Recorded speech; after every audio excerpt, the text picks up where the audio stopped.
Assalamualaikum warahmatullahi wabarakatuh. Halo anak-anak kelas 4 yang soleh dan soleha, bagaimana kabar kalian? Alhamdulillah, luar biasa. Allahu Akbar, Allahu Akbar. Yes, bertemu lagi dengan Bu Ella dalam belajar virtual.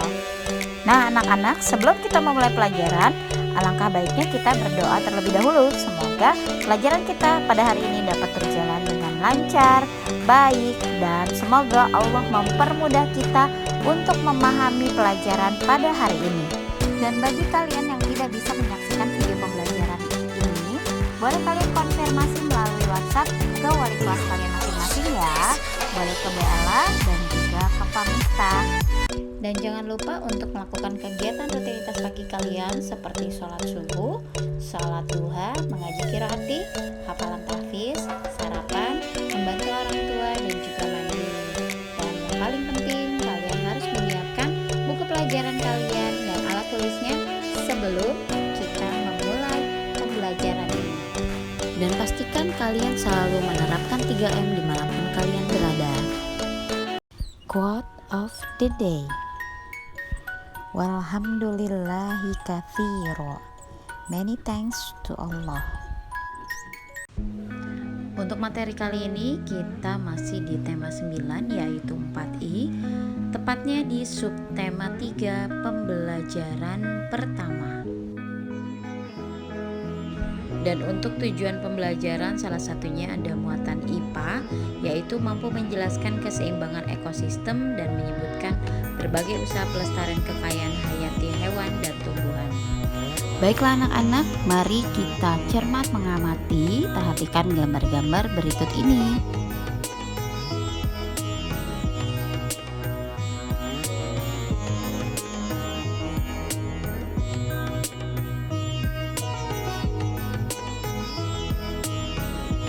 Masih ingat lingkungan biotik dan abiotik? Di dalam lingkungan biotik ada sumber daya alam hayati. Masih ingat jugakah kalian sumber daya alam hayati itu berupa hewan dan juga tumbuhan? Lingkungan biotik juga tidak terlepas dari lingkungan abiotik. Nah, dari hubungan kedua lingkungan tersebut kemudian akan membangun sebuah ekosistem. Semakin baik hubungan yang terjadi, semakin seimbang sebuah ekosistem. Dan semakin seimbang suatu ekosistem, kondisi setiap makhluk di dalamnya juga menjadi semakin membaik. Keseimbangan ekosistem adalah kondisi di mana interaksi di antara komponen-komponen penyusun ekosistem berlangsung secara harmonis dan juga seimbang. Nah, keseimbangan ekosistem akan berdampak positif terhadap kesejahteraan hidup manusia dan makhluk hidup lainnya. Jika kamu memperhatikan lingkungan sekitar kamu mungkin dapat merasakan bahwa lingkungan hidup kita telah berubah secara drastis. Karena ada beberapa faktor yang mendukung keseimbangan ekosistem yang mulai terganggu. Beberapa hal yang menjadi penyebab terganggunya keseimbangan ekosistem itu secara umum dibagi menjadi dua, yaitu ada faktor alam dan juga faktor manusia. Faktor alam yang mengganggu keseimbangan ekosistem umumnya berupa bencana alam yang merusak semua komponen penyusun ekosistem. Contoh bencana alam tersebut adalah seperti gempa bumi, banjir, gunung meletus, tsunami, angin topan, tornado, dan sebagainya. Dan untuk faktor manusia yang mengganggu keseimbangan ekosistem itu terkait erat dengan kegiatan yang dilakukan oleh manusia dalam melakukan pengelolaan dan pemanfaatan kekayaan alam. Faktor manusia bisa memicu terjadinya bencana alam, contoh seperti banjir, longsor, perubahan iklim, dan efek rumah kaca. Nah, pengaruh kegiatan manusia terhadap terganggunya keseimbangan ekosistem itu sangatlah besar. Beberapa contoh dari kegiatan tersebut adalah sebagai berikut. Penebangan pohon dan pembakaran hutan. Kegiatan penebangan pohon dan pembakaran hutan adalah dua kegiatan yang menimbulkan kerusakan serius bagi ekosistem hutan. Tidak hanya memicu terjadinya banjir dan longsor, berkurangnya pohon telah membuat iklim di bumi ini berubah. Penebangan pohon membuat tanah tidak lagi terikat dengan benar sehingga mudah longsor. Begitupun udara yang tidak lagi dapat diatur ulang sehingga jumlah oksigen semakin menipis. Sementara itu, pembakaran hutan telah membunuh semua organisme yang ada di dalam ekosistem hutan dan meningkatkan potensi terjadinya kabut asap dan juga pencemaran udara. Yang kedua ada perburuan hewan. Manusia membutuhkan hewan sebagai bahan makanan dan sarana rekreasi. Dalam memperoleh kebutuhan tersebut, seringkali kerakusan manusia membuat keseimbangan ekosistem jadi terganggu. Penggunaan bahan peledak seperti bom ikan, racun, jerat listrik, dan perubahan liar telah membuat rantai makanan di ekosistem hutan berjalan tidak semestinya. Selanjutnya ada kegiatan pertanian. Pasti kalian bertanya-tanya mengapa kegiatan pertanian ini dapat merusak keseimbangan ekosistem.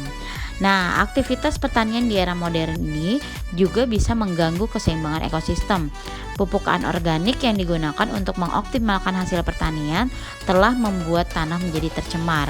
Selain itu, pestisida yang digunakan secara berlebihan membuat berbagai organisme penghuni ekosistem sawah mati. Selanjutnya juga ada pembuangan limbah. Ratusan miliar manusia di dunia ini setiap hari pasti melakukan kegiatan menghasilkan sampah dan limbah. Nah, limbah rumah tangga, transportasi, industri pertanian, jika tidak diolah secara tepat dan cermat, tentu akan mengganggu keseimbangan ekosistem sehingga mengancam organisme dan faktor abiotik dalam bioma. Dan yang terakhir ada pencemaran lingkungan. Berbagai jenis pencemaran yang terjadi dalam semua faktor biotik berlangsung karena faktor manusia.